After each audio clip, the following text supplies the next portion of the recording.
update attendance as people join us. Might even help, Kevin, if you just throw it in the chat box, because then it pops up, even if it's just directly to me, so I can at least see if someone joins late, because I can't see everybody all the way across the top as we're moving through here. So, all right, so time now, 7:04. We will call the meeting to order.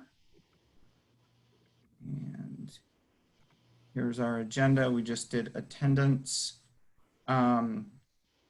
So let's go ahead and do our vision, mission, and core values. I'll go ahead and get started, and I'm just going to work left to right on my screen. So it'll be random for you all as I call on you. All right, the vision of Globe Academy is to develop globally minded citizens who have the knowledge, skills, and attitudes to affect positive change in our world. Jonathan, could you read the mission, please? Yes. The Globe Academy fosters global learning opportunities through balanced education for children of all backgrounds. With a focus on dual language immersion, an experiential learning model, and a constructivist approach, Globe inspires students to be high-performing, lifelong learners equipped to make a positive impact in the world.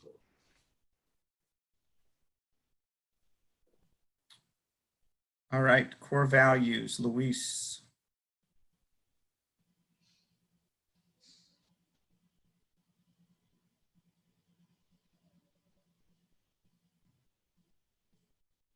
Luis, can you do core values?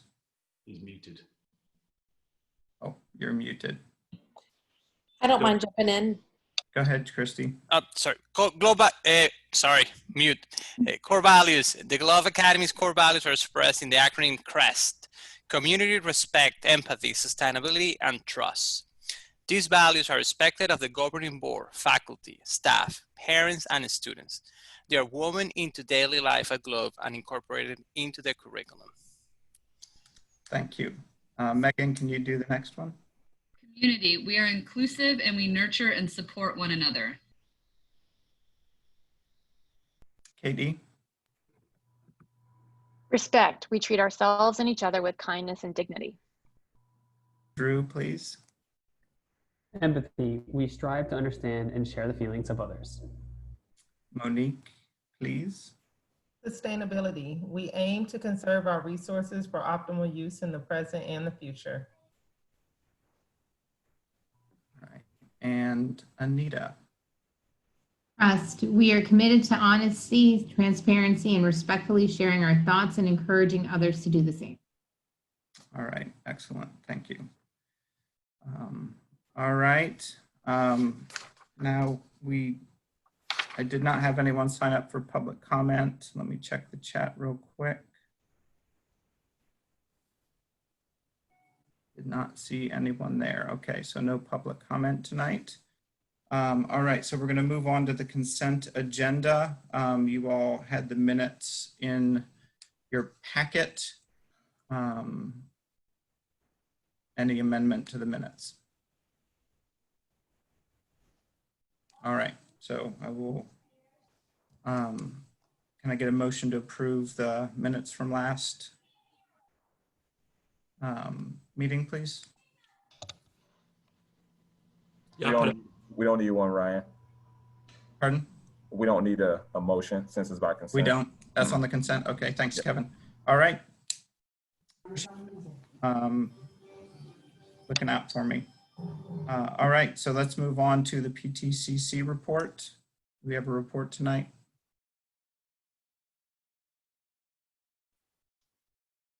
This is everybody. I just allowed Laura to speak, so she should be able to come through. Hi, can you hear me? Yes. Okay.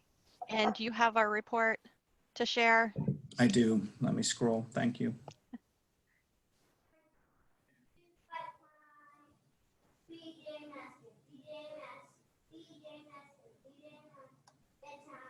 Beginner's jitters here, folks. Need a little bit of grace. All right. There we go. Yeah. Start here. So we've had quite a few things going on over the last month since we spoke to you last. The big one is the PTCC onboarding for the leadership team. And that's where I was onboarded as co-chair, and we have a new secretary who was kind of onboarded as well, where we're learning what it is we're supposed to be doing.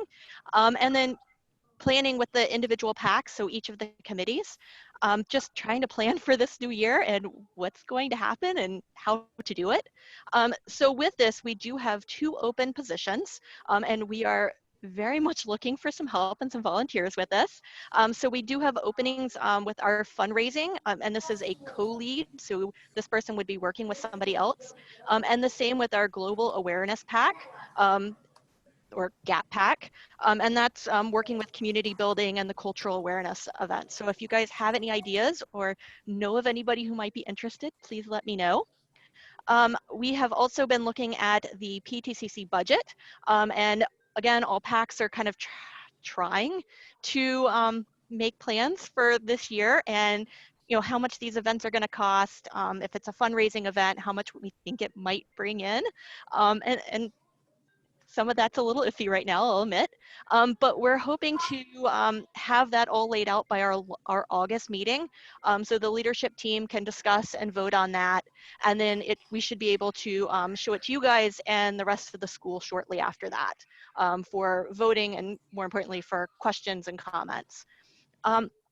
The Upper Campus Scoreboard, if you guys will remember, the Makers Market from last school year raised about $3,000, and that money was going to a scoreboard at Upper Campus. And we have a vendor selected. And it ended up being a little bit more than what we had hoped for, a little bit more than the Makers Market made. But we thankfully had the money in our budget, so we put in an little bit of additional. So the scoreboard is about $5,000, and that should be installed fairly soon. Jerry has been working with the facilities pack to get the lower campus teachers lounge renovated, and we're hoping that will happen very soon. I think it's probably next week. The funded project from the auction, it was right around $5,000 for books for classroom libraries. And I believe that has been put on hold as the school is trying to figure out what's going on again this year and what's going to happen with those classroom libraries. So that will be purchased later. Ryan, would you mind scrolling down a little bit more? So then Spiritware. We do have a new vendor for Spiritware. For a couple of reasons, but this year's vendor is going to be a company called Tulip Cakes, and their website will be announced soon. We're going to have some really cool new items and a new logo, or a new mascot rather. So that's kind of exciting. I'm very excited about that. And then orientation, we have been working with Meg Brown on getting our documents all about PTCC and all of that included with the orientation documents.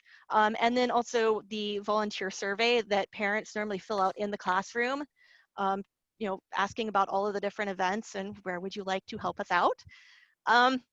Upcoming events, like I said, we're trying to figure out what may happen this year, taking things kind of a month or 2 at a time.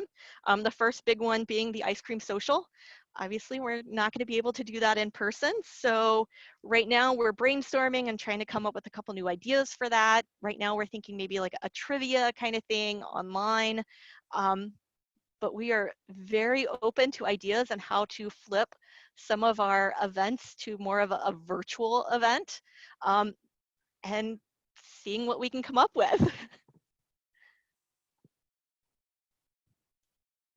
All right, you all have been busy. Thanks, Laura. Appreciate that. Yeah, we'll have to, not sure what to do about the ice cream social, but. Right now we're brainstorming. So any ideas, we will absolutely take them and see if, maybe we can massage ideas into something that we can work with. Yeah, okay. All right, awesome. Thank you. All right, we're going to move into the board committee reports. If any committee chair has slides or anything that's not in the packet that they would prefer to share their screen, just let me know when we start. Otherwise, I'm just going to go to the board committee report. Okay, so first up is Drew with academic committee. And I don't have any slides or anything, so we can go just what's off of the report there. So we met as a committee on July the 23rd and focused on 2 items at our meeting. First, we had a One Globe parent, Melinda Rodriguez, who came to share some resources with respect to race-conscious curricula. I know that that's been mentioned in some of the public comments and also been on the mind of staff and the board as well this summer moving into next year. So we explored those opportunities, had a good conversation about what that might look like at Globe, and then are envisioning that with our DEI consultant coming in the fall, that person or that organization is going to probably take the lead on these efforts and do an assessment and kind of move that piece forward. But that should it come up that we have a recommendation that leads to something like this, that we have had an opportunity to discuss these in advance, and that we'll continue conversations like these into the fall and moving forward. So that was kind of the summary of that conversation. We also had a conversation about target language learning when we're working in a distance learning mode. I know that Christy will probably speak to a number of these pieces in her report as well, but just that we had more of a kind of taking a step back view of what are the challenges we anticipate seeing with dual language immersion as a key and core part of our mission here at Globe, how we try to make that happen online where possible. And we shared some challenges and some opportunities. The staff have been working on a number of internal documents that have focused on identifying what are the challenges they're seeing happening and how they're intending to address them. This has also been informed by survey data that has been taken from the past spring about parent and student experiences while working online, and doing the best that we can, building the road and the plane kind of as it's taking off. So that's was the focus of our meeting conversation. There's also an important document that's going to be coming out this fall that the staff are working on that is going to be for parents to help them think through distance learning when supporting their child through that. And it's going to have some of the resources and details that parents are going to be interested in and will need to have access to as they're navigating distance learning with their child. So those were the 2 big focuses of that meeting. Our next meeting is going to be on August the 13th at 10 a.m. And this today at this meeting, we don't have any data to report out of the committee from the summer, but we will be doing a data report focusing on Globe students at a glance. So it's going to be looking at our incoming class and who is in Globe, and kind of breaking that down a little bit by a number of demographic and enrollment factors, so that the board and others can have a good sense of our community. And yeah, so that's kind of the end of our report, a fairly short one for today. Thanks, Drew. Any questions for Drew? All right, let's move on to communications. Jonathan. Hello. Good. I put together quite a long summary to help, and then so I can read through it. Obviously, we had a really good meeting. It was only a week ago. I can't believe it. It feels like 2-3 weeks ago. But we had Christy and Beatrice joined us from the academy, and Ryan, you joined us as well. And we had our committee member that obviously attend these meetings, Lee Long. So we really kind of discussed just trying to, it's been 3 or 4 months. I'm just trying to get grounded on the responsibilities and make sure that me and the other board members don't lean in too much to the staff and really work through Christy. And also likewise kind of try and reestablish the responsibility of the Globe team to work with us, for the greater good of the academy, to really leverage the experience, different viewpoints, just trying to see what we can keep doing to move it forward. There's been a lot going on in the last month from obviously COVID-based outbound communications. There's been racial injustice communications, school reopenings, there's been elections, there's been all kinds of things. I guess elections were last month, but and a new website. So we spoke about the importance of understanding when to involve the committee and when not to, because quite a lot of stuff was being done through a lot of hard work, but wasn't coming through the committee at all. So we also discussed some of the, just to review a process and policy for outbound messages, because the question is, well, what should come through and what wouldn't? Ryan came up with an idea of creating a matrix that would allow Beatrice and Christy to say, look, we've got, this is more like a day-to-day communication, no need to seek outside approval or help, and other stuff that might have a larger, more overarching ramifications that may require. So Christy kindly took the lead and said that they'll come up with that matrix for us to review in the next meeting. And so that would be a great way for us to all start working far more collaboratively together without treading on each other's toes. So looking forward to that. Number 4, and then we also discussed about the last minute late rush on some of this stuff. So we also mentioned the communication plan that actually Catrice had been put together. So she's shared that now for us to review in time for the next committee member agenda. And Christy's idea was to put that into the September board meeting, not the August board meeting, to really give us a good month for us to go back and forth on it and make sure we feel good about it before presenting it to the rest of the board and the community. So you can expect to be seeing that in September. New website went live, and I did pat Catrice on the back. If anyone's ever done a big website migration, it is a bear. And I know that we have a pretty large site. And so she also was faced with our account representative from the company she was using left or was reassigned. So she was left not having anyone help us. So she managed to get it out on time. Did kind of probably get rushed out a little bit at the end with a few issues. And so kindly, I know that several of you've emailed me with some issues. I forwarded them all now to Catrice. She's keeping a central to-do list. And so she's just going to work through that. So if you do see anything on the site that you think needs improving or help, feel free to obviously email Catrice directly at communications@theglobeboardacademy.net. But if you want to send it to me, I can forward it as well. So we've got a reasonably long to-do list, and it's going to get better and better and better. And then of course, the video experience that's been produced for Student Bridge that you all saw last month, we want to put that in a more prominent position on the website, but that will need IT help.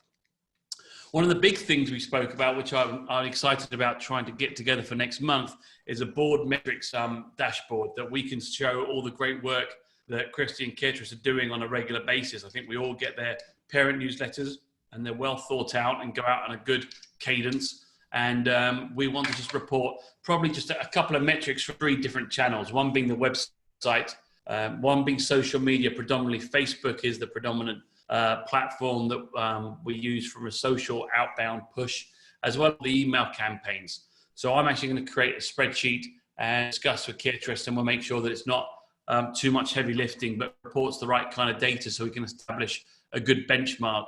And not just the board, but also the community at whole, that other parents, the PTC, can all see the amount of work that's already going into it and the amount of effort and the amount of results we get.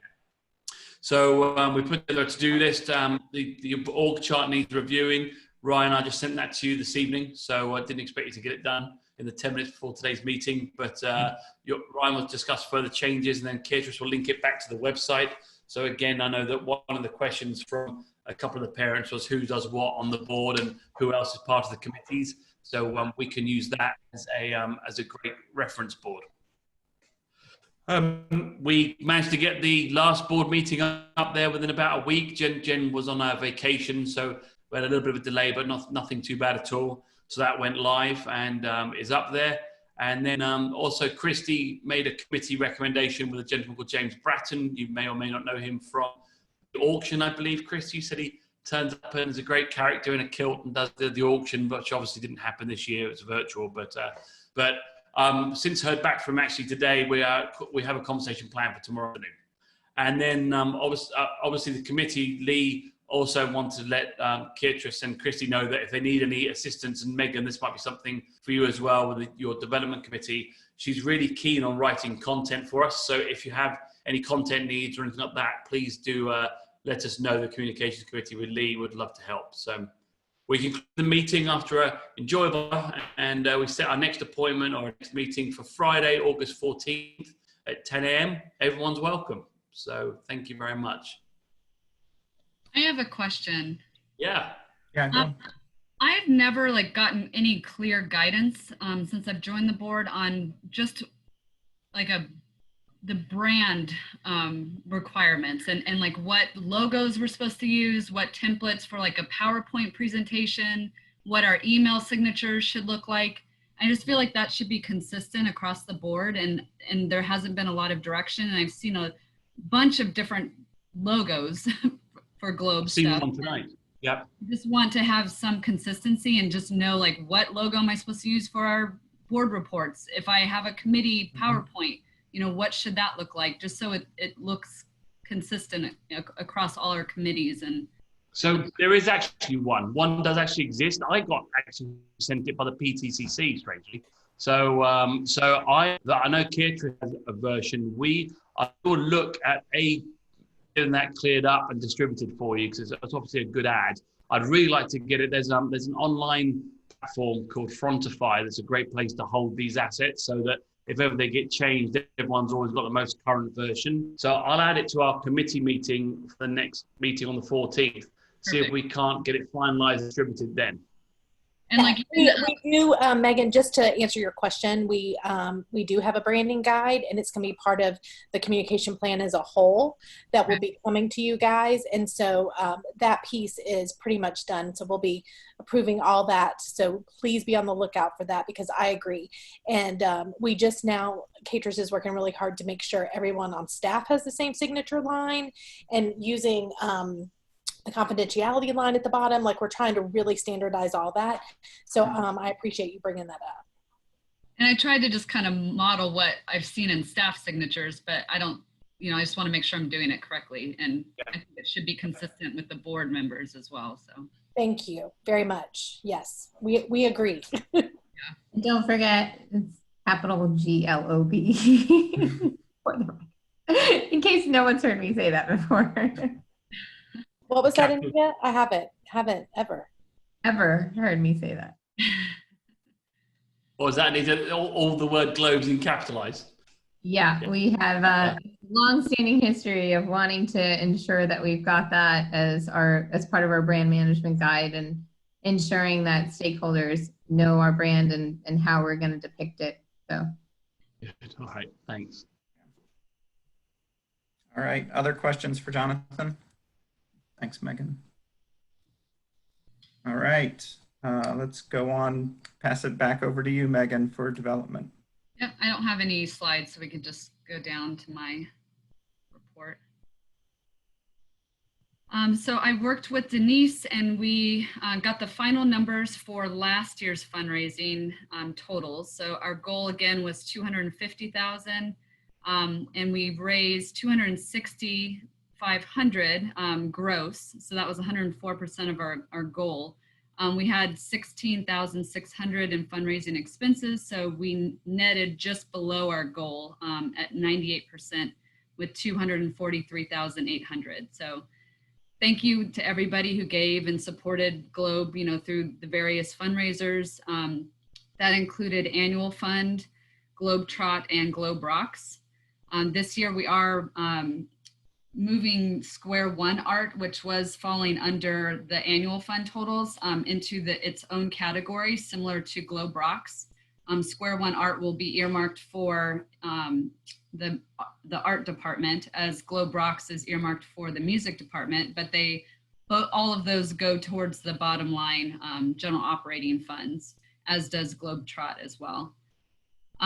For donor relations, we sent out thank you letters on July 1st and got very positive feedback there, and made some adjustments to how people wanted to be recognized.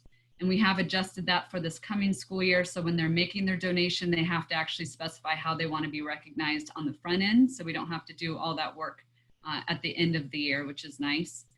We have 32 active recurring donors at this point, which brings in about 3,000 each month.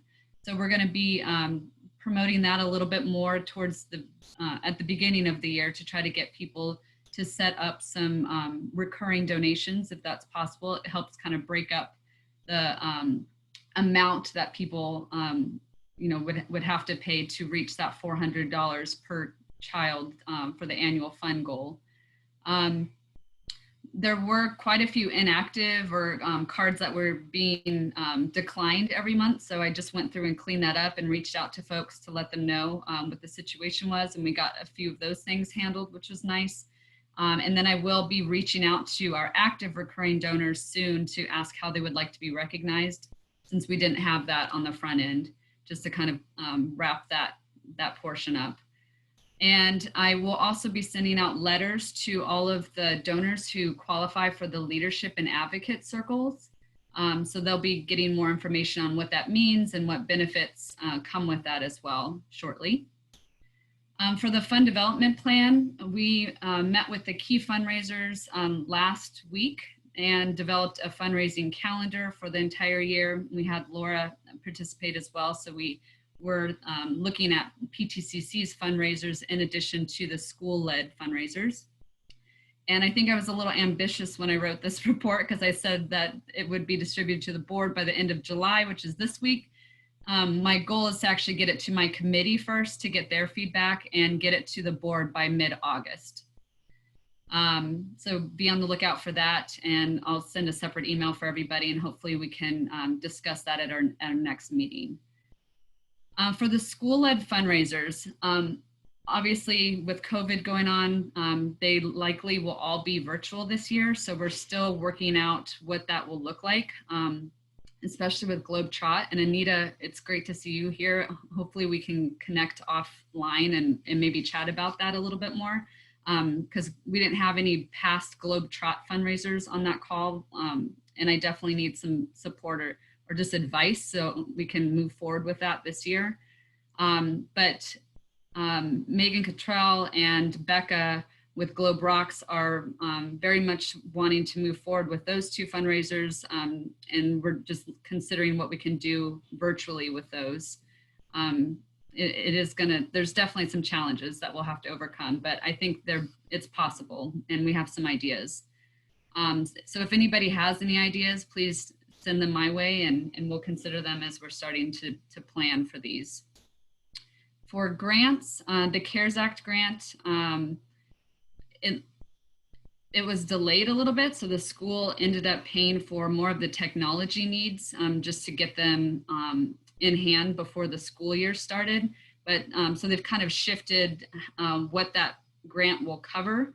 So it's going to go more towards the nurses, the counselors, the pandemic coordinator, and like some technology contracting services compared to like just the Chromebooks or actual equipment purchases, and then some foggers and cleaning supplies as well for the school. But that was a really great opportunity. I'm glad the school was able to take advantage of that or receive those funds, because that took a pretty large need off the table for us. And then for a DEI grant, Laura helped me research some prospects, and Teach Diversity is an organization that is providing some smaller grants. They're about 5,000. They have rolling deadline, and Catris is going to take the lead on drafting an application for us, but that would help offset any of the consultant costs too, which will be good since that's one of our new big initiatives that we're focusing on. And lastly, our next meeting is on Tuesday, August 18th at 7:30. I am looking for volunteers and anybody who's interested in helping out with the development committee in any capacity. You don't have to have any fundraising experience. We have a lot going on, and I would love to plug you in wherever your interest is. So that's pretty much it. All right, thanks, Megan. Does anyone have questions for Megan?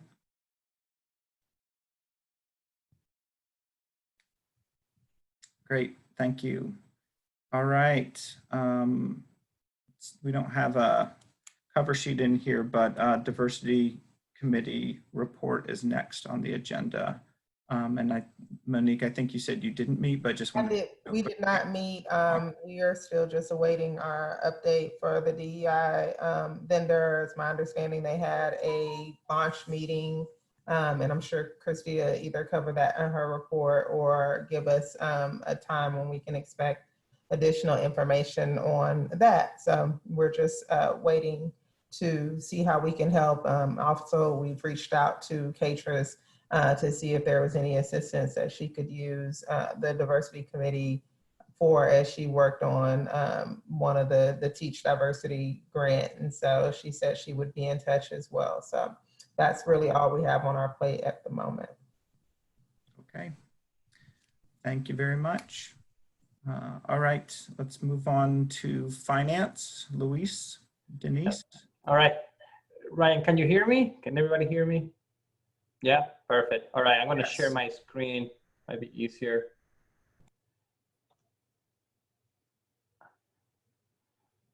Then.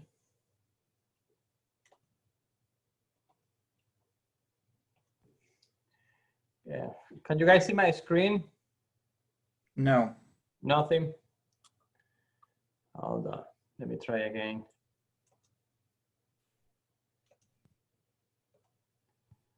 All right, I think now it's working. Yep. All right, so I have just 3 items for this meeting. I want to inform the board about the status of the 2021 budget.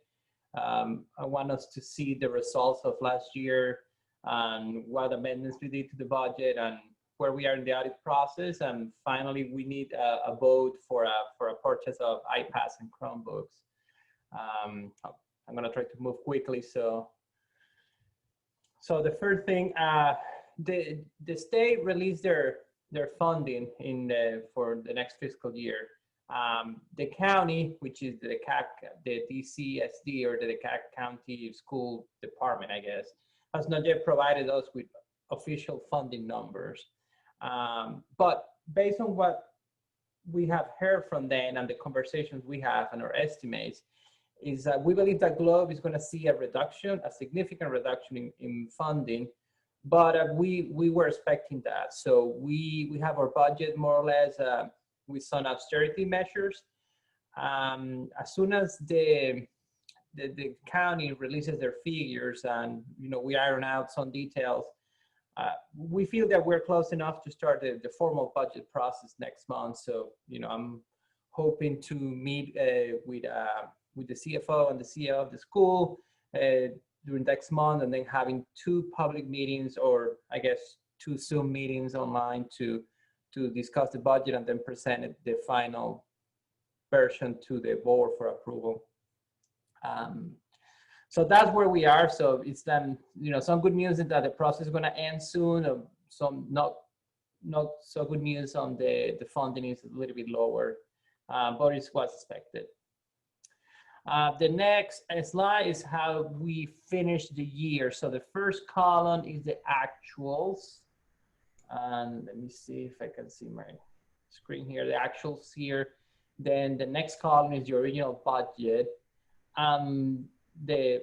This one, that I guess the 4th column, is the amended budget.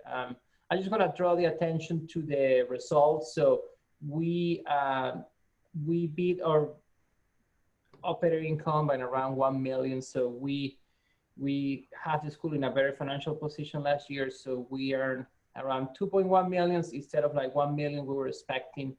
And our cost overall was in line with expectations, a little bit higher, but overall in line. And we just have a greater than projected QBE funding. So you see our revenues actual was 13.2 million instead of 12 million. So around extra 1 million, 0.2. And then our expenses were around 11 million in line. So thanks to that number, we were, our results were strong. We have a good year, and we can save some money for a rainy day. Nothing to highlight besides, the extra QBE funding. We moved some accounts around. We moved Christy's salary, or the executive director salary, from the school administration to general administration. The maintenance and operating costs were a little bit under budget, but we have been saying that for the last 3-4 months. So we just adjust this to the real number.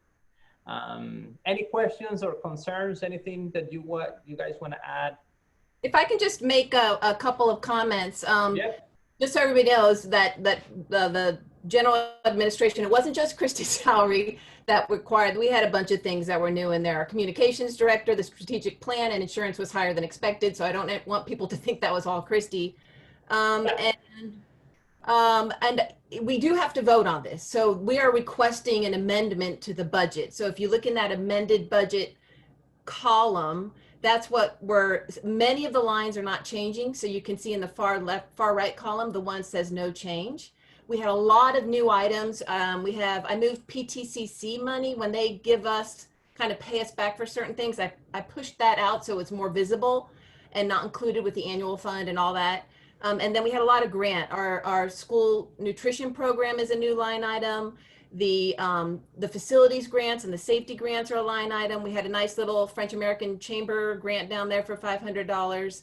So you see new line item, new line item. And then another thing, in the maintenance and operation plant services, 110,000 of that was covered by grants, which you see up in the revenue line. Perfect. So did you say that we need to vote on the amendment? Yeah, yeah. All right, so can someone move the motion, please? Or can I do it myself? I'm not sure.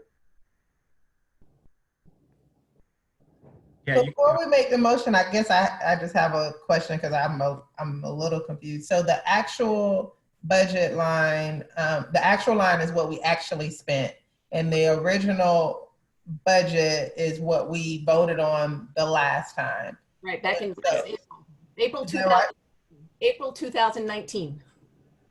Oh, so we didn't vote on a budget this year? Well, we voted on it may have been May, we voted on the budget for 2019-20 back at the end of 2018-19.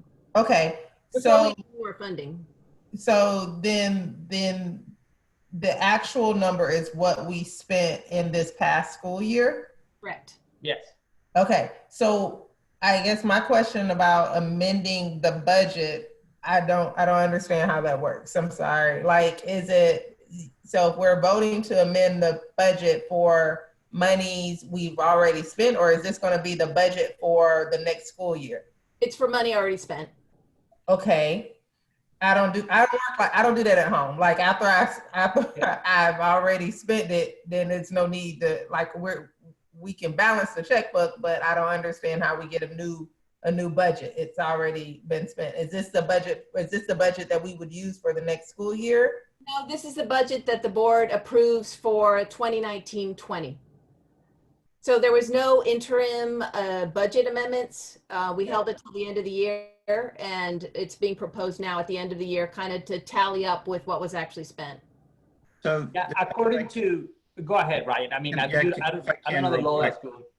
So this is, I know we only do this once a year, but this is a pretty typical process. So you basically approve the budget for the beginning of the year. That is the spending guideline for the staff. And then throughout the year, things change. You spend more or less in a certain category. They're kind of managing to the bottom line, more or less, within the guidelines that they have the approval. But to do the audit and have the categories match and not be over more than 10%, which is statutory, you just need to amend the budget to match what your spending was. So what we really care about is our bottom line spend mostly, right? So our net income, if we're budgeting for a net income, but we come in with a deficit or we come in with less net income, that's where the board is kind of exercising their discretion. So we would be alarmed if we expected $1 million net income and it was zero. Then we would be wondering, what are you spending money on? What is happening? Why did we miss such a big number? But for this is really,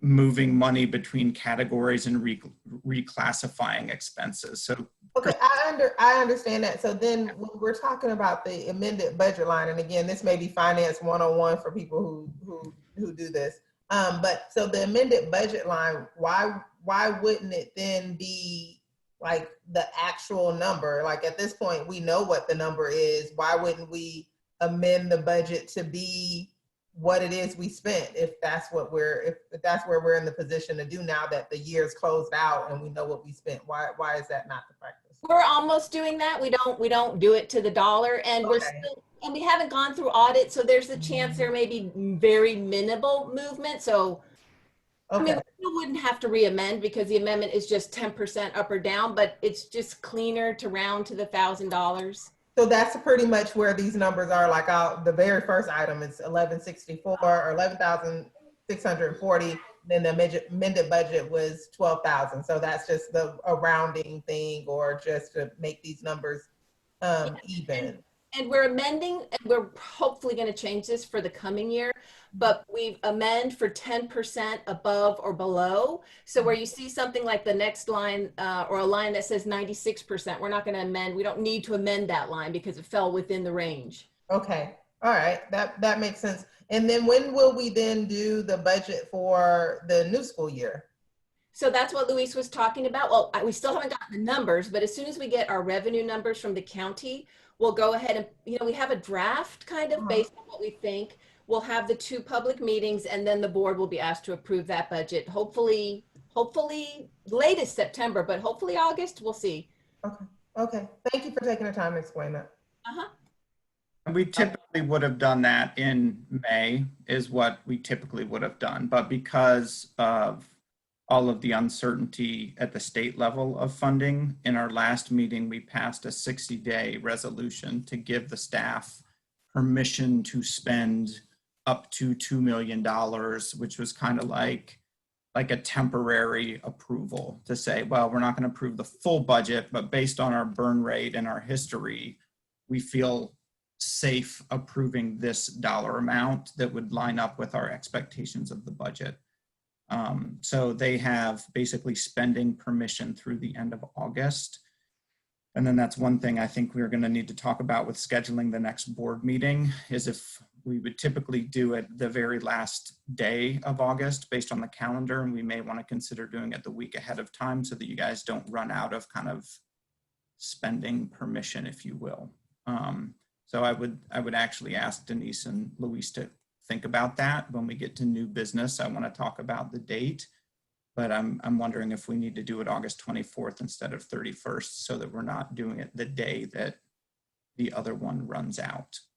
So, all right, good questions, Monique. Good refresher for everyone, because it is atypical, and we only do this once a year with kind of the amendment. Some organizations amend every quarter, and they just true it up and try to get it close and close and close. And it's really a judgment call as to how often do you want to do it.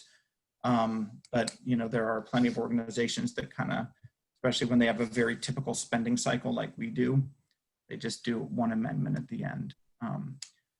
Any other questions though on this? Because it is important that we all understand it. I just have a quick question.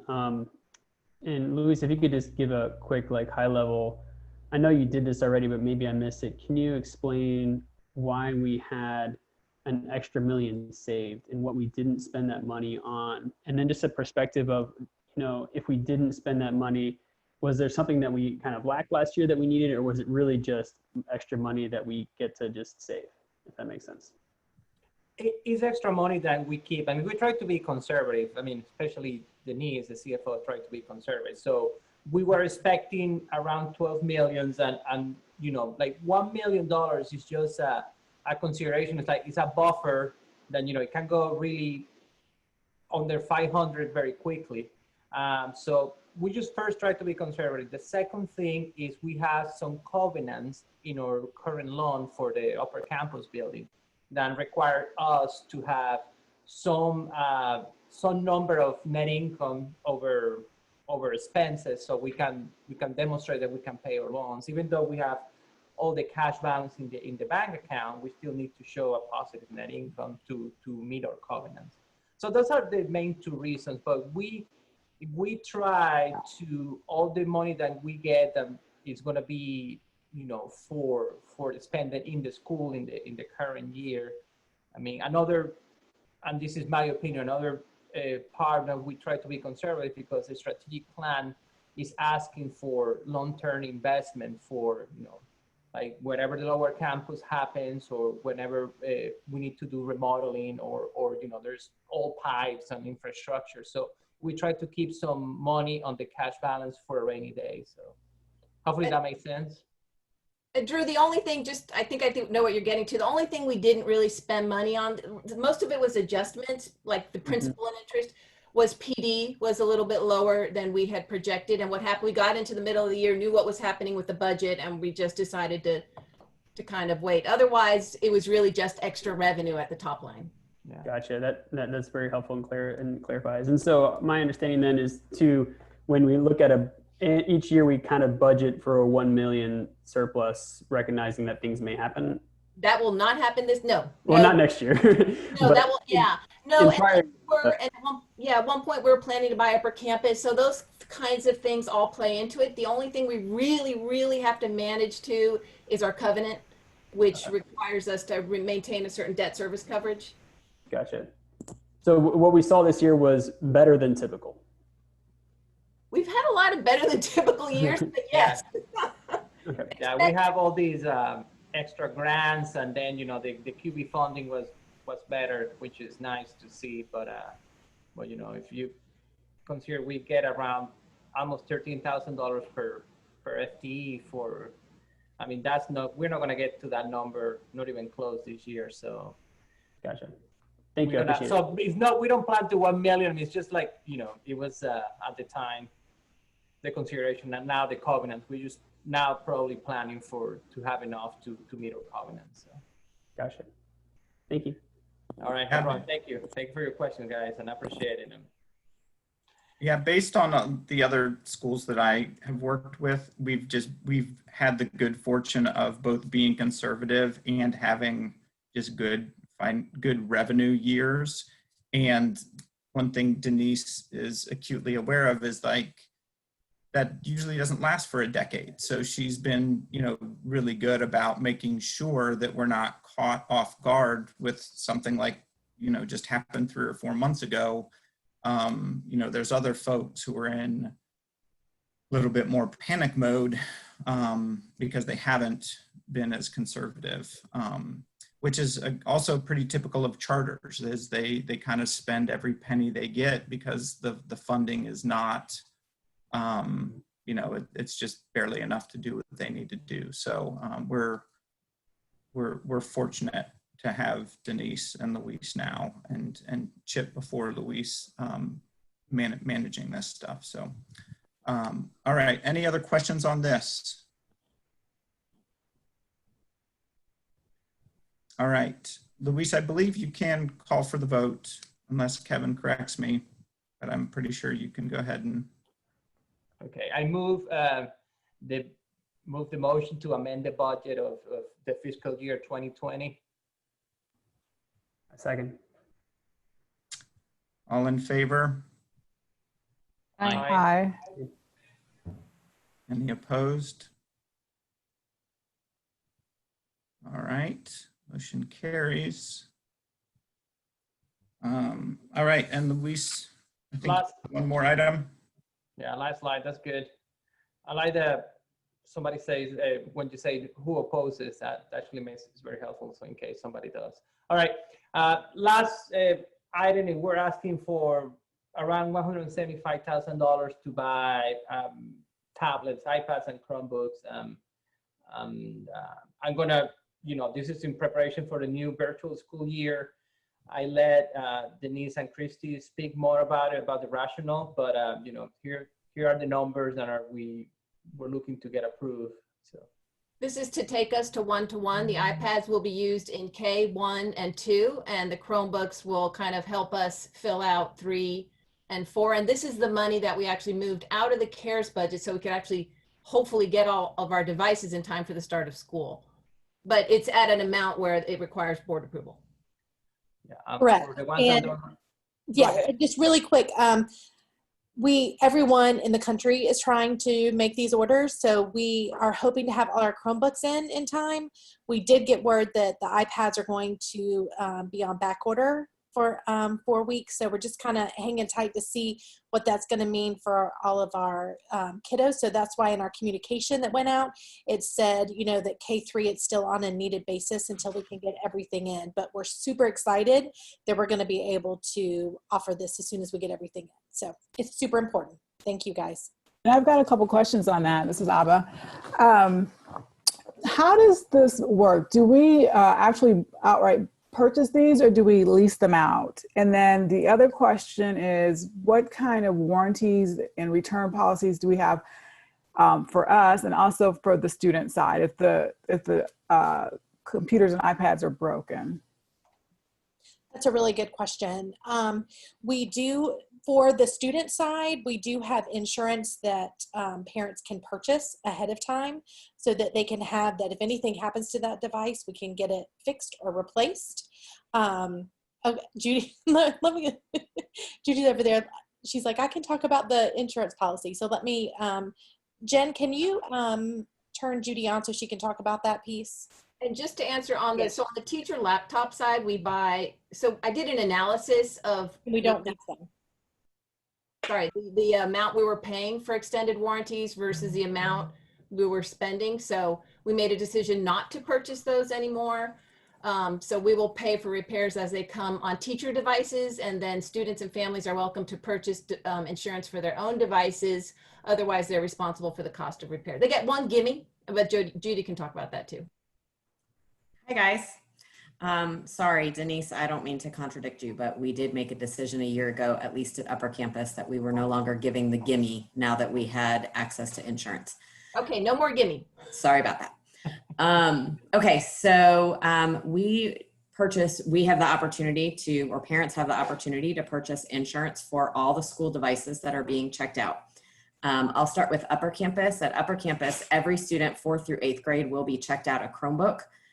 We are requiring students in 4th through 8th grade to utilize the school Chromebook because as students get older, there's a lot more opportunities for assessments, and it is much easier for teachers to give assessments if all students are using the same device, because then we can lock down their browser for those assessments. Insurance on those devices is $20. And we are working with the school. Upper Campus is working with the business office to determine the best way to support families who have financial need so that all of those devices can be insured. At Lower Campus, as Christy indicated, we are going to be on an as-needed basis until all of our devices come in. And then there will be an opportunity for 2nd and 3rd graders to check out, well, at the beginning, it will be for everybody to check out Chromebooks, and then at some point we may swap it so that the kindergarten and 1st graders are checking out iPads. The iPads will have a slightly different insurance price point. We are working on that right now because they are more expensive devices than the Chromebooks.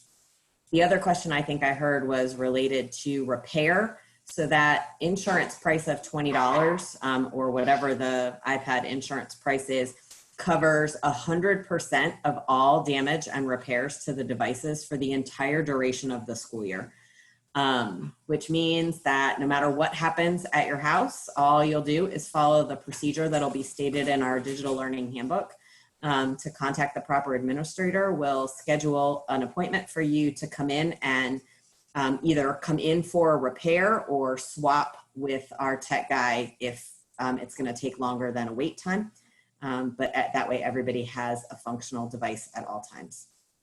I think I addressed all the questions. Got it, thanks. Well, and I also was asking whether we looked at the cost difference between buying and leasing a leasing program. It's mostly, I asked that mostly because, they get old and outdated fairly quickly. So it seems like we'd have to end up buying them repeatedly versus being able to swap them out over a lease program. We have looked at it, not for maybe a year or two, and these things last about 5 years. So we've had pretty good luck so far, but it's something we, look at. People obviously approach us with different kinds of lease deals, but we are purchasing this batch now. Okay. And I would echo Denise in that we've had incredible success with the devices in that we issue brand new devices to our 4th graders. And I would say 85 to 90% of those devices last all the way through the 8th grade. Again, we do have some occasional damage, sometimes substantial, that needs to be addressed. You should also be aware that the first year of the purchase of devices, so our 4th graders have an additional insurance, so it saves money for the school because those are full warranty for the first year, no matter what happens to them or who causes the problem.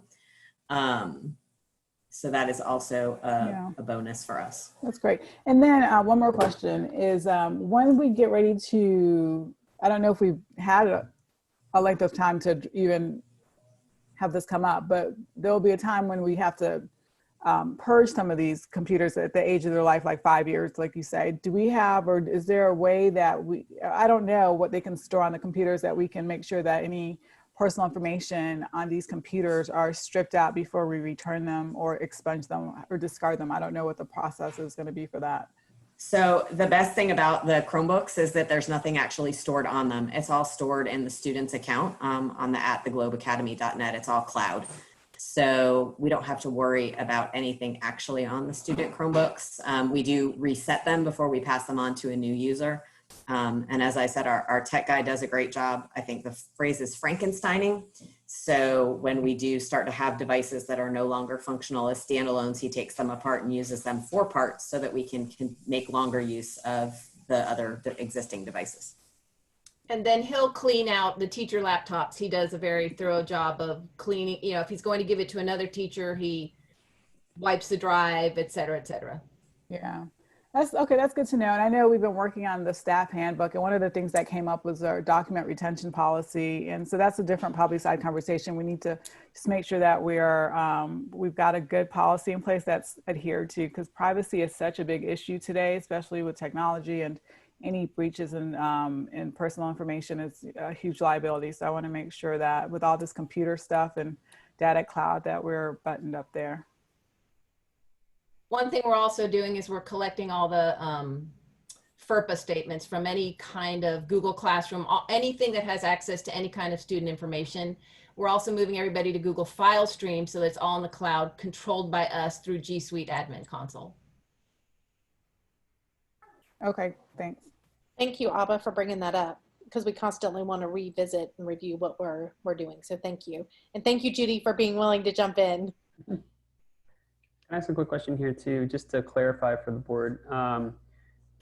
We have students who already have Chromebooks, and I know in the earlier years we're doing iPads. So these purchases are for which students? For all students or for only students without devices? And can you just kind of clarify what that looks like?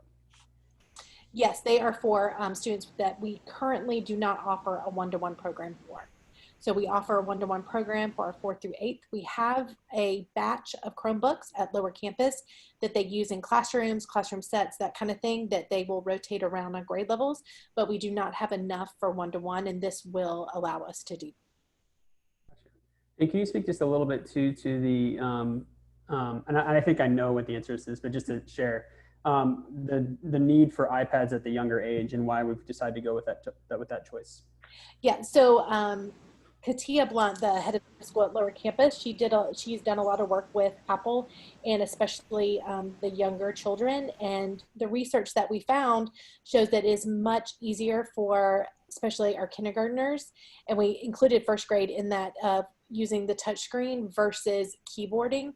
If you've ever tried to lead a class of kindergartners taking their first map test with a mouse and a keyboard, it is like herding cats. So it is, you know, all kids are digital natives and know how to do that swipe. So we have found that it is much easier, and it also alleviates some of their anxiety when they go to do an assignment, because it's something that they understand and use. Thank you. So K1 is on iPads and everyone else Chromebooks? Yes, sir. So Christy, on that, are we going to be able to do like map testing remotely? Are those plans being fleshed out? Yes, we, Judy and I think Zakia and someone else, I do believe, has been working with NWEA, who does map testing, and we are going to do map testing this fall. It's actually coming out in the weekly reminders this week, that when the kind of the texting window that will happen. And we'll also have a parent session for parents of what that will look like and how to best support at home. But we're really excited to be like on the cutting edge of this, to be one of the first schools to try this out and see what it looks like at home. So stay tuned. This purchase that we're talking about approving, I think this is the one that we're going to vote on. This is for the one-to-one in light of the pandemic and the fact that kids are going to be working virtually in the beginning, and so? Yes. Okay. And like Denise said, original funds were in the CARES Act funding, and we have not gotten an answer from DeKalb yet when that money will be released, and we knew we could not wait to place this order any longer. So we worked with DeKalb and asked if we could please swap something out that we knew we'd be spending anyway that would fall under the parameters that the state needed to fall under CARES Act money, and we were able to swap that out so we could go ahead and spend this money to get these devices. Okay. One request that I might just ask Chrissy is that as we do this, if there's maybe and you're probably already thinking about this, and it's probably already in place, but just to have maybe one point person to just kind of collect either anecdotal or even more formally some information about use, particularly in the younger years, with their use with technology, just as we're thinking into the future. Because I can imagine we could revisit this situation next year, where we haven't previously had one-to-one devices for the younger ages. And we may be back in school and back to the way things were, but now we have all these devices. And so just kind of thinking through what that experience has been like for students and what we're learning from this year, so we can make that decision moving forward if we want to continue with one-to-one devices. Yes, we are having lots of conversations around that, and if we are all back in the building, what is appropriate for that age group, and what part of instruction will it enhance, and where actually could it impede? Awesome, thank you.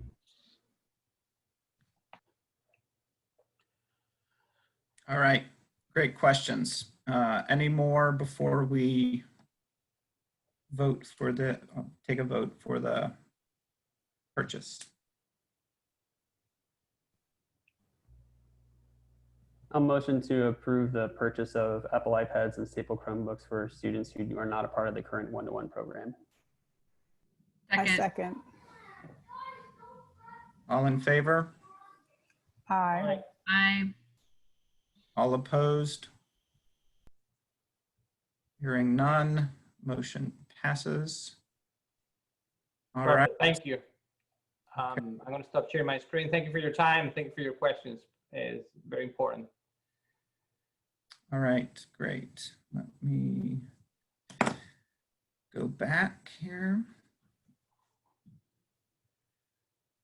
So I was following my the packet instead of my agenda. So first faux pas here, and I skipped over my two committees. So rookie. Executive Director and Eval and Support Committee, we did meet to have Christie's end of year review. Monique, Sharon, and Christy and myself had a great conversation. So we did complete that. That was our only meeting this month, was her end of year review. And the Facilities Committee did not meet this past month, so there is no report there, which is why there's nothing in the packet. There you go. Any questions on either of those for me? Okay. All right, so now we're back on track and we're going to move on to governance. And Abba, I will hand it over to you. All right. Hi, good evening, everyone. We did meet, the governance committee met on July 15th, but I don't have a report because we spent most of the time just kind of fine tuning and going over the bylaws and the staff handbook. With respect to the staff handbook, we have received comments from outside counsel, and then Adam, who's on the committee, and Karen and I have reviewed, and we've submitted our thoughts or questions back to Karen, who's leading it. Karen will connect with Christy so they can go over. The outside counsel highlighted some really good comments and some gaps that we really need admin input. So that's where that is. With respect to the bylaws, I'm happy to submit them to the board for approval. They are final after various rounds, and I think nearly a year worth of work. So I'm really thankful to Adam and Karen for their diligence and their hard work and partnership, and Christy as well. Of course, Sharon and Ryan, you also were very instrumental in us getting this over the finish line. So it's in the packet. I know it kind of got there late, but you've seen prior versions of it and red line changes of it. Not much change. Again, this last round was mostly just some tweaking, nothing substantive. So I don't know if you guys have any questions. If you don't, I really would like to get it approved by the board. There's a lot of content. I know we've seen it a couple of times, but are there any final questions on the final revision for ABBA or her committee?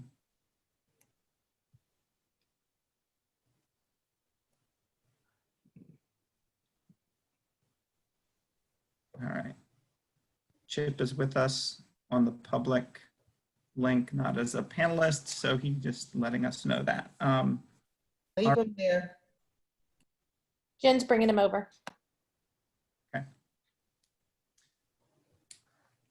All right. If there are no further questions, I know we've a lot of hard work and really good work. So I'm really happy with where we landed, and we went back and forth on a lot of the details. So I feel like this has been a really good, worthwhile exercise, and that I personally feel great about. And I know you all did hours and hours more work than those of us that reviewed it. But so I am going to open the floor for a motion.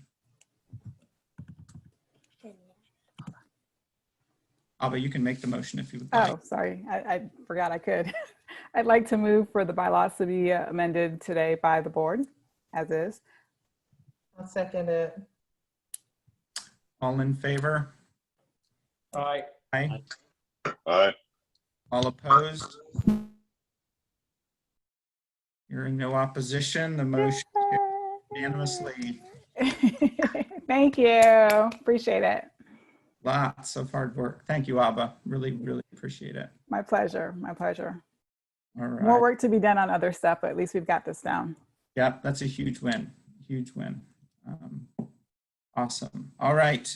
Any questions for Abba? All right, then we are going to move on and go to Katie for Strategic Planning Committee. Sorry, I'm getting a text about executive session here. All right, take it away, Katie. All right. Good evening, everyone. I included a report in the packet, but I'll just update everybody. So Christy and I met on July 8th, so a couple weeks ago now, because we wanted to sort of just decide what makes most sense going into the new academic year in terms of approach to the strategic plan, reporting out how, making sure that we clearly communicate how board members can check up on the status of different initiatives, and then how the strategic plan fits with all of the COVID crazy. We're not in crisis mode anymore. However, there have been priorities and time-sensitive things that have shifted as a result of COVID that we have to acknowledge and adapt the strategic plan to make it so that it makes the most sense.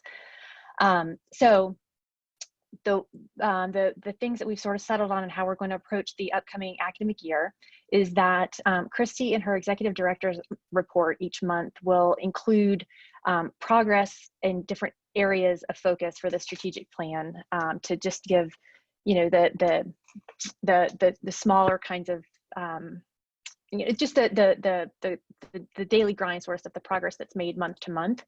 And then she and I together will work on comprehensive updates. We're targeting about every 3 months, so where we'll show the whole picture and what how we've progressed in the different initiatives, and anything that the board members would like to see in interims between some of that reporting. We'll still keep the dashboard up to date, and all board members still have access to that. So that's available to you all as just to be able to monitor progress on your own and be able to contact me with any questions that you have about that. So other things that we talked about, again, sort of as I mentioned, is just that with the ongoing pandemic and with the sort of adaptations that are needing to be addressed in daily activities and curriculum for learning, we recognize that that some of the priorities of the strategic plan just have to, we have to consider that. And so that's on our minds. And so making, intention to make meaningful progress in areas that really make sense right now and things that have high priority, things like the DEI initiative, which I know several other board members have talked about in their reports, the vision of teaching excellence, which we want to be incorporating into what the work that we're doing, and then the strategic plan work around retention and recruiting of teachers. So those are some of the things that we've identified as early on as priorities. We do have some sessions coming up that are planned. So there are sessions planned right now with Conscious Roots, the DEI vendor, on 7/31, so coming up, and on 8/3, so August the 3rd, which is Monday. And then there's also a combined session with North Star, who is our strategic planning vendor. So just as a reminder, we had sort of paused with them in the spring when all of the budget things went haywire, and then COVID hit right on the heels of that.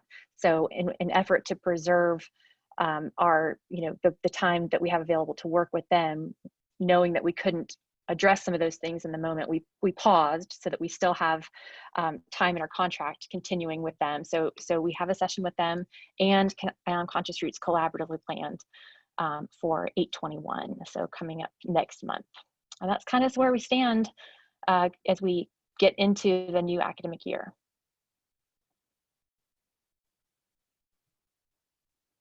All right, thanks, Katie. Any questions, Katie?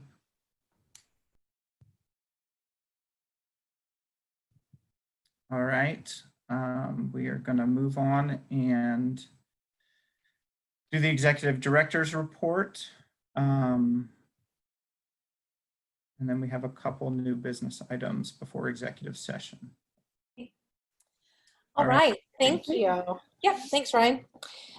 So the first thing I wanted to do is give a kind of an update with our parent satisfaction survey.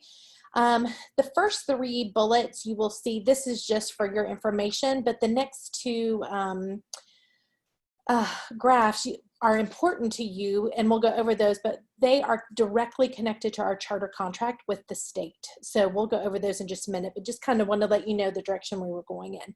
So these first 3 bullets I thought you would find very interesting. One is, are you familiar with the key charter promises we have made in our charter contract? 47% yes, 20% no, and 26% unsure. So it's very interesting to me. Really, it's half and half for people that know and people that don't. And for me, that means we've got to do some more parent education so that people really understand what when we sign that contract, and really it's you, the governing board, signing that contract, what that means that we are going to give to our students. So that was very interesting to me. And, I think some people are thinking, oh my gosh, we're about to enter our 8th year of being a school. Everybody knows. Well, no, they don't. So it is going to be our responsibility to make sure that they do know and understand that. The next bullet is, do you believe that schools' policies, procedures, and practices support a safe environment? 95% yes and 5% say no. Even though that looks really, really good, we're like, yes, 95% of our parents say that. But that's still 5% that are saying that they feel like something is unsafe about that. And that's important. That's important for us to look at and to analyze and to talk about. Talk about as a leadership team, talk about as a community of teachers and instructors, and then also to talk about as a community as a whole and for the board. So I wanted you to see that. And what is your primary reason for choosing the Globe Academy? 68% DLI, 15% it's a better option from my homeschool, 8% low teacher-student ratio, and 7% constructivism, and 3% other. One thing that we've tried to do really hit it home is that you come to Globe for language immersion. That is the main reason why you would choose Globe and to have that for your child. And I was really glad to see that DLI captured the majority of that percentage. I think we'll always have parents who will choose Globe as a better option than their homeschool. But hopefully we can swing that to DLI as a part of that and a part of that reason. So I just thought you would find that very interesting. So the next two questions are the ones who are directly connected to our charter contract. The first one is, I would recommend Globe to others. With 57% saying strongly agree, roughly around 35% saying agree, and about 7% neutral, and that little bitty square down there was at like 1 or 2% for disagree. So I felt good about that, and because it tells a lot if a parent is going to recommend their school to someone else versus just telling us whether they like it or not. But, you know, going out and recommending it to somebody else, that takes it the next step forward. Can you scroll Christy, do you down? remember, Oh, yeah. Christy, do you remember the percentage, the target percentage in the charter contract? I know we're going to put a dashboard together, but 95%. okay. And we do not get to set that. The state sets that for every charter school in the state. Okay. Yep. So the next one is the satisfaction rate. So it says, please indicate your level of satisfaction so far with the overall quality of your child's education at the Globe Academy for this past year specifically. So the percentages didn't show up on my graph, so I put them up above, and they go in that same order. So blue, which is very satisfied, is 36%, satisfied is 52%, unsure is 7, unsatisfied is 4, and very unsatisfied is 1. So we need to hit the very satisfied and satisfied at 95%. We did not hit that, but that, like I said, we don't get to hit that percentage, but that's where we're standing right now for that. Christy, just to clarify too, this survey was delivered after we went immersion in March, right? And this was... No, it was delivered either the end of May or very first of June. I can't remember the exact date. Yeah, sorry, and that's what I meant. And so that we're interpreting that number correctly, we have had a number of families and children who were in an ad hoc online environment for 2 months when they took the survey. Correct, and you know, most likely that is. Sorry, there's a better word for that, but doing the best you can. Yes. Yeah, but this is in line, Drew, with what we've seen in the past. Like we've hit close to the 90 in past years when we've done the survey. We haven't done it as on a regular cadence as we would have liked to. This is about where we've been sitting. It's really hard to get above the 90% range. Just a lot of variability. So what we've tried to do in the past is document why we may not have reached the 95% that's required by the charter. And I just think it's important that we're showing that we're continuously trying and identifying why those that answered on the lower end of the spectrum answered that way and what we can do to improve. Gotcha, I appreciate that, that's helpful. Thank you, Anita. The next thing is strategic planning. Katie did touch on this, and I appreciate that we had a good conversation about our next step forwards. Forward, not forwards, forward. The dates did change, Katie, with the ones that you gave out most recently due to us pushing back the start of school. So we did today have our first meeting with the vendor, with our leadership team. It went great. I very excited leaving that of how we are going to, at the very beginning, just get all the staff together and get everybody at the starting line. Because we've got people who are way behind, we got people who are already on their second lap, but getting everyone in the same spot to move forward as we go through this work is really important. And one of the things I really love about what they're doing is they're starting with us being reflective. And so that is huge to me. So I'm super excited about that. And so the staff training will actually be August 7th and 10th. So next Friday and then the following Monday will be our first kind of 2-day retreat training with this.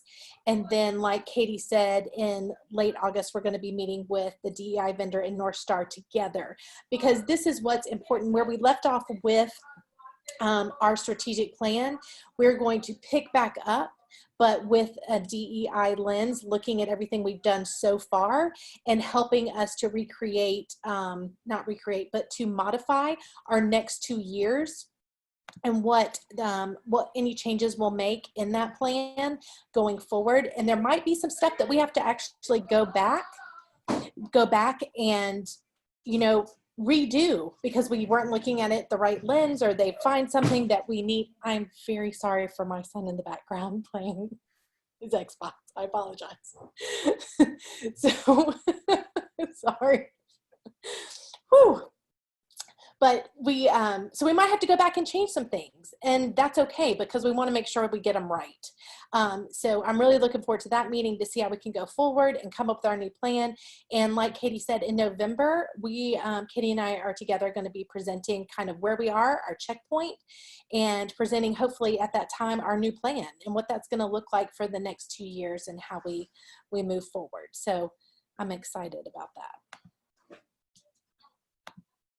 All right, digital learning. So I hope everyone got to see the updates that came out in the weekly reminders. I really appreciate that.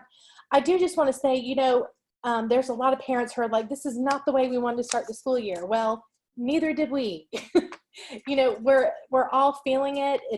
It's not where we really wanted to start, but I will tell you that your leadership team and administrative teams have been working really hard all summer to make it the best time for your children that we can possibly make it.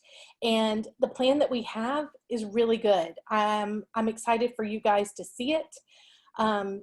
We've tried to look at it from all angles. And the biggest thing is that we've looked at is we're constantly paying attention to what other big systems are doing, what DeKalb County is doing, what other charters throughout the state are doing, and also our research so we can stay ready to, who knows, everything's changing so quickly, and I don't think that's going to stop in the near future. So we are really staying on top of that to make sure that we are giving your children the best that we can through a all digital environment. Our instructional staff comes back tomorrow. We're super excited that they're coming back. I know. We have our first meeting at 9 o'clock tomorrow, and I'm excited. I can't wait to see everybody's face. Anybody who knows me and knows me well, I would much rather be in person giving big hugs to everybody, but I'm not going to be able to do that, and that's okay. But we'll be giving each other some virtual high fives and getting to see everybody. So I'm excited about that. One thing I want you to know is that there are many of our teachers who have volunteered a lot of their time this summer to really get a head start on some of this work. So give your teachers some applause. They've really, you know, stepped up to the plate. So I'm really excited about that. One thing I just wanted to touch quickly on, we are going to school supplies. There'll be an update in the weekly reminders this week about what is essential off of that school supplies list that you need at home. Of course, if you've already bought it, that is okay. You're going to need it when we come back in the building anyway, but at least this will give some people who haven't gotten them yet or are struggling to get the whole list just because of financial reasons. So just be on the lookout for that. We're looking for, I think today, the ECP went out about the extended care that we're going to try for those that are essential workers and have to work outside the home, or qualify for free and reduced lunch and have to work outside the home for financial reasons. So we want to make sure that we are really looking out for those families and hopefully able to give some type of relief. So we'll see. We're going to start small, see how it goes, and possibly expand or not. We're not sure. We're just going to take it one day at a time. Don't forget our digital learning handbook is coming out. The other thing I wanted to say, and just so everybody knows, there's a lot of talk about parents putting together these learning pods and learning groups and all of that, and maybe even reaching out to staff or TAs or teachers. What I want to make clear is that part of the ethics that we as educators have to sign through the state DOE is that we are not allowed to tutor or help children that are not in our class outside of our working hours. So, and that goes for TAs as well. So please do not put staff or teachers or TAs in that position by asking them to come and lead your pod or come teach, because they're actually going to be working. They're actually going to be teaching. So I just want to put that out there, and it would be really helpful if parents would not put that pressure on the teachers or TAs to have to tell you no when they've been told they can't. So please just keep that in mind as you move forward with that. And the last thing is, like I said, things are moving quickly. I know Fulton County Schools has released their plan that they, I think, have 6 phases of how they're going to phase in. Like the first phase, I think once all digital stops, they are going to come into the building for 90 minutes a week. I'm not sure how that's going to look, but then it moves to, to half a day, and then 1 day a week, and then 2 days a week. So they've got a very comprehensive plan, and looking at that and seeing how that's going to actually play out and move forward. So I'm following that. But one thing I want you to know is when we do start to bring people back into the building, I've had such a good response from staff, board, and community members and parents being a part of that review committee to look at how we're going to bring back people into the building safely. So I appreciate that. And from an instructional side, I want you to know that we're ready to make that switch. We've talked about all of these plans this summer, and we feel really good that we are headed in the right direction. So I just wanted to put that out there. The last thing that I wanted to go over is our enrollment and where we are. And enrollment is important because we want to, we want everybody to be able to come to Globe, but also, like it or not, it's completely tied to funding and finances. So we always want to keep a good look at our enrollment. So we started the 1920 school year with 992 students, and we ended with 979. And that's through attrition, people leaving, but also people coming, with our final numbers ending at 979. So at the beginning of summer, after we take out our 8th grade students, we are at 894 right now. But you can see for next school year, we are at 1,090 right now. You can see where we are on the wait list, and you can see actually how many people are on the wait list for kindergarten, 1st, and 6th grade. Kindergarten at 457, that 457th person, I'm very sorry, but I don't even think during this time we're going to get all the way down there. So I feel really good about where we are with our wait list and still having a good amount of people. Because we will have people who decide during coming all virtual, and we know that, who are going to decide to possibly do something else or homeschool or another option. And so we're planning and we're ready for that too. And I think that's the end of it.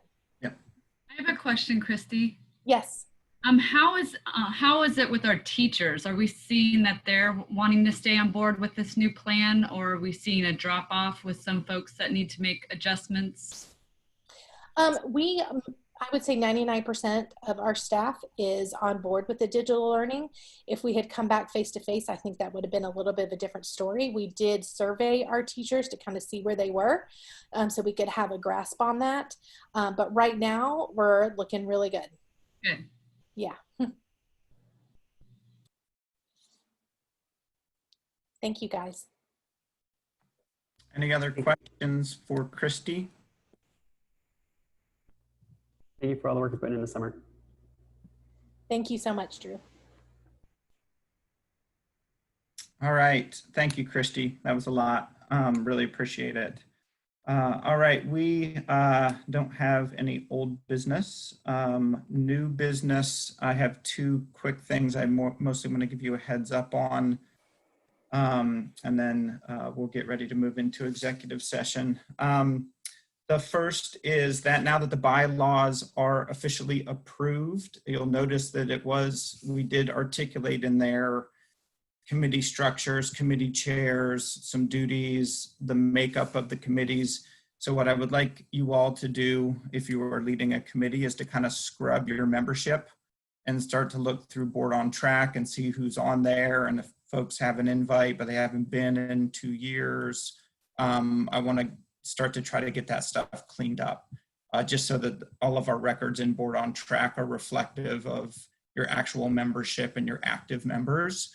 And we're going to talk a little bit at our retreat about strategically finding committee members as well, and just so that we have a common approach to that going forward. I think it's just a good opportune time to take a look at that. So just start thinking about it is mostly what I wanted to plant the seed for you.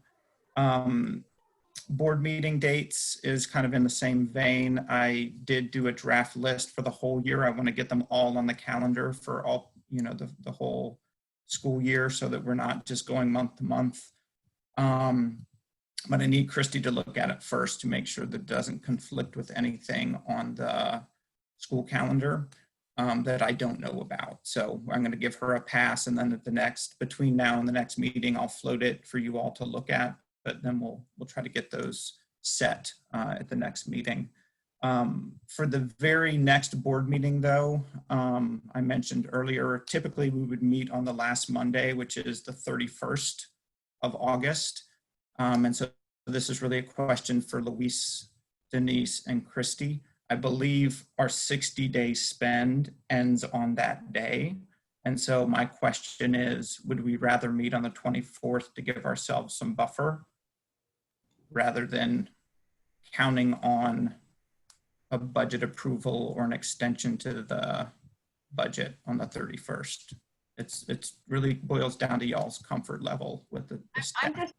I'm just a little bit concerned because school starts the 19th, that we won't have time to have a finance committee to get the budget done and then have the 2 public meetings before then. I think maybe having that extra week and doing it on the 31st would be helpful.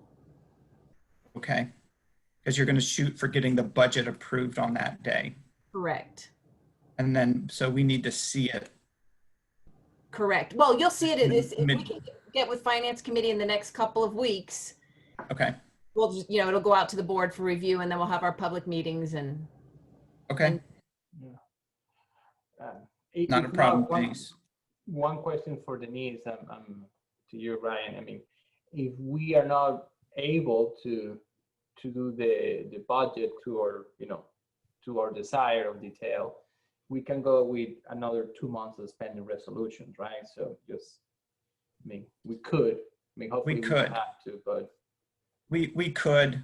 So this is where, something needs to get passed that night is the point. So if the budget isn't ready, then you have to have a resolution, and I would probably say at least a 30-day. A 30-day probably. I actually don't know that we want to go another 60 without a budget if we have the numbers. So, but again, I'm going to kind of count on the staff's expertise to make that call, but just realize we need to approve something that night. So there's no margin there. Yep, that should be fine. Okay. And Denise, when should we hear our final numbers? 2 weeks ago, I would have thought I would have them by now. So I'm thinking I'll get them this week. I mean, I'm back and forth with DeKalb every day.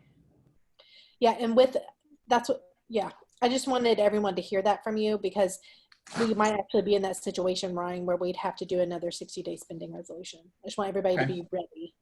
And we're trying on our end. We keep pushing to please give us our numbers, but we don't have them yet.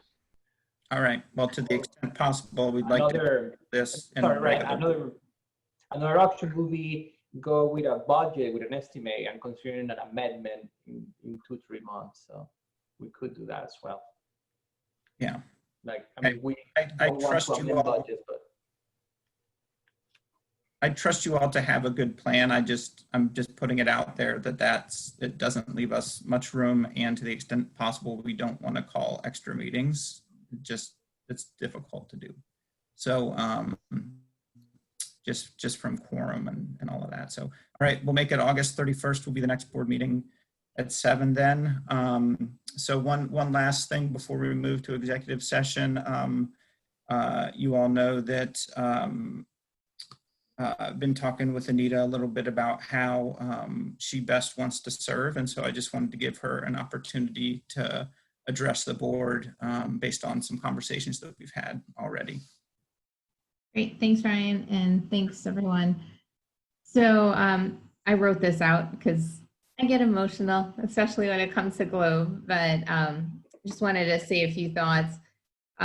In the past, I've always said that if there came a time where I could no longer serve and meet the duties of my responsibilities to the board to help direct the vision and direction of our school, that I would let you know.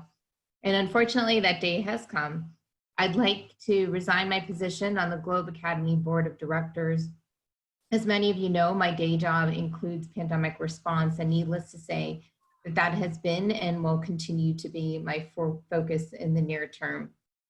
Thank you to the board and the school for allowing me to serve in various leadership roles throughout the past 7 years, first as the founding co-chair of the PCTC, and then as a board member for the last 4 years. Through that time, we've organized, built rubric, processes and systems, developed committees, renewed our charter, strived for greater excellence in academics and culture, evolved our vision and mission, and fundraised our asses off with over $900,000 raised. Most importantly, everyone hopefully knows who Globe is, and that Globe is not just the word GLOBE, but stands for something more: Global Learning Opportunities Through Balanced Education. Please remember that acronym and please capitalize it at all times. I leave knowing that there's a clear vision ahead, an incredibly talented board, a stable foundation, a fearless but kind executive director, and a fighting leadership team. A student body full of full and eager to learn, curious and open minds, and an engaged, supportive community. Globe's brightest days are ahead, and I look forward to watching and contributing to its success in my new role as a member of the larger community and your personal CDC expert in pandemic preparedness and response. So with that, I will be resigning my position. I have spoken to Ryan and will continue to serve, especially on the pandemic committee, given my expertise and what I can bring to the table from the CDC front. But I really do want to thank you all for the opportunity and your patience with me, especially in the last 6 months. And I wanted to do a quick screen share, because when I saw this, I thought of all of you. We live in a world in which we need to share responsibility. It's easy to say, it's not my child, not my community, not my world, not my problem. Then there are those who see the need and respond. I consider those people my heroes. So this is to the board and also to the engaged community here at Globe, and for really taking the one community approach in our kids' learning. Thanks, guys. Anita, thank you so much. It's very similar to a lot of the things that were said about Sharon last month. Most people don't see the countless hours that most board members put in, and you more so than most in the years that you've been on the board and been in the Globe community. So having served with you for 3 years, I know that firsthand, how much your heart and soul has been poured into this school. So we really appreciate it, and we're glad we will still have you to tap into. So thank you for your generous offer of continuing to kind of help Christy and the team through this next several months, maybe next year, who knows? I don't need that much job security. Yes, thank you. So we have to do the business part of this, unfortunately, too. So I am going to call for a motion to accept Anita's resignation effective tomorrow, because I would like her to be in this executive session with us. I second. Anita first. I'll first. Can somebody say the actual motion? Chip, I'll move to accept, begrudgingly accept Anita's resignation. As of tomorrow. As of tomorrow. Can I get a second, please? Second. Thank you. All in favor with a tear in your eye? Aye. All opposed? Okay, motion carries. Thank you. I saw that. Tried to sneak that in. Thank you, Anita. Ryan, I don't think I got the invitation for the executive. I've been looking through my emails and I don't see it. I'll send it to you again when we hop off. We do, however, I missed my second miss of the night. we do need to approve the school calendar. Christy reminded me, it was in the packet. So I trust that everyone has reviewed it, but I will open up for any questions of Christy on the calendar. And I just want, so everybody can hear, I'm really excited that we were able to fix the calendar, instructional days, instructional staff days, which is our 10-month employees. So we do not have to do any furlough days this year. I'm really proud of that. And I know a lot of you alluded to Luis and especially Denise and us able to have a cushion for the dark days. And I am super excited that we're able to do that. It means a lot. It's awesome.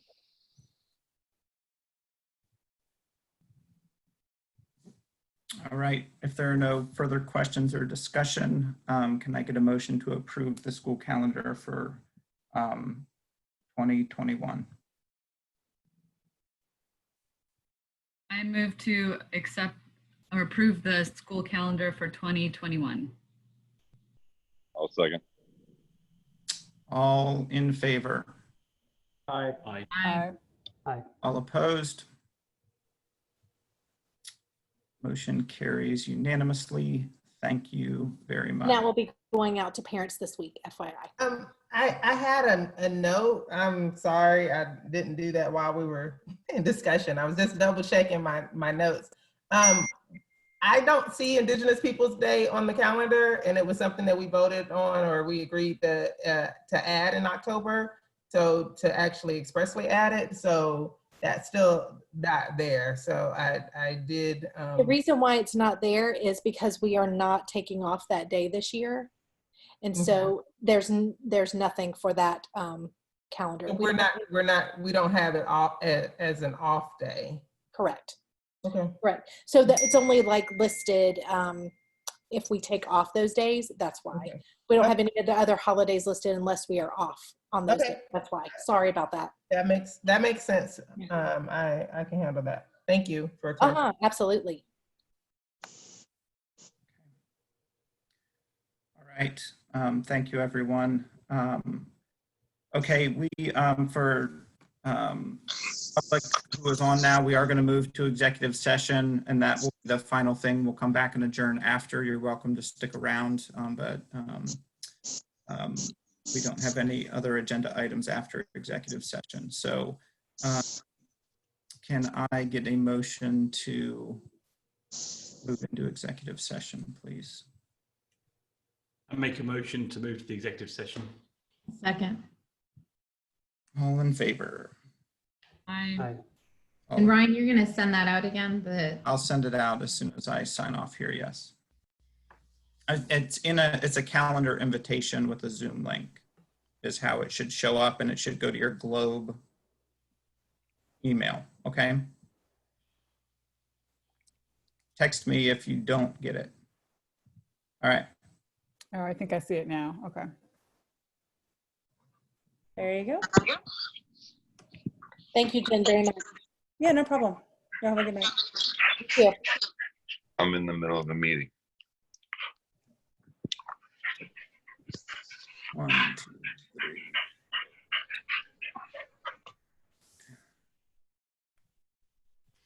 3. All right, wait one more minute.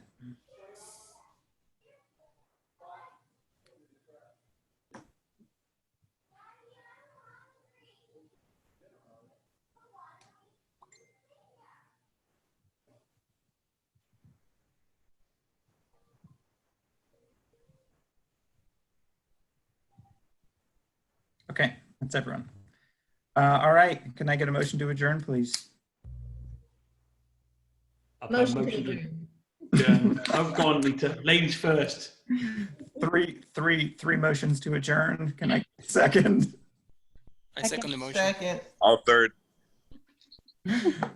Thank you all. It was a long meeting. I know. Appreciate all the hard work. We got a lot done tonight. So